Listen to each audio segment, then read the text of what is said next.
मैं तो उसकी वाइफ हूँ, यहाँ से तो सिर्फ तुम निकलोगी।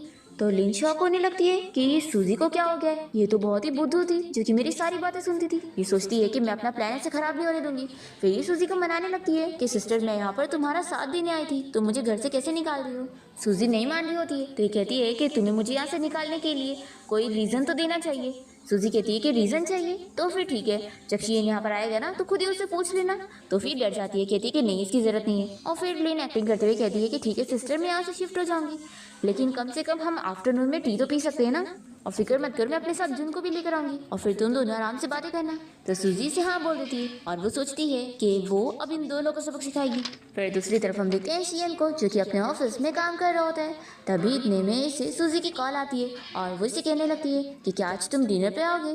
तो ये मना कर देता है। सूजी कहती है कि लेकिन मैं तुम्हें मिस कर रही हूँ और मैंने तुम्हारे लिए बहुत ही अच्छा डिनर बनाई हूँ, तो जल्दी से घर आ जाओ ना। ये सोचता है कि पिछली बार भी उसने ऐसे ही डिनर का बहाना करके उसे बुलाई थी, पर फिर इसे फूड पॉइजनिंग हो गई थी और जब ये हॉस्पिटल में था तो इस बहाने से वो घर से भाग गई थी। फिर ये इसे मना कर देता है कि नहीं, मैं बहुत ही बिजी हूँ तो मैं नहीं आने वाला। तो सूजी कहती है कि ठीक है, फिर अब मुझे अकेले ही डिनर करना पड़ेगा और वो कॉल रखती है। पर फिर तुरंत ही शियन अपने असिस्टेंट से कह देता है कि कार रेडी करो, मैं घर जाना चाहता हूँ। फिर जैसे ही वो घर पहुंचता है तो सूजी से देखकर खुश हो जाती है और तुरंत ही उसके ऊपर कूद जाती है और कहती है कि तुम घर कैसे आ गए, तुम तो बोल रहे थे कि तुम नहीं आने वाले हो। और फिर मन में बहुत ही खुशी होने लगती है कि वो बस एरोगेंट बनने का बिहेव करता है। फिर वो जल्दी से उसे गाल पे किस कर लेती है। तो ये कहता है कि मैं तो बस घर पे फाइल लेने आया था।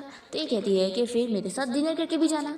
और फिर उसे बहुत ज़्यादा ही किस करने लगती है और कहती है कि प्लीज़ मान जाओ ना। तो फिर वो हाँ बोल देता है और ये उसे पकड़ के डाइनिंग टेबल पे लेके जाती है।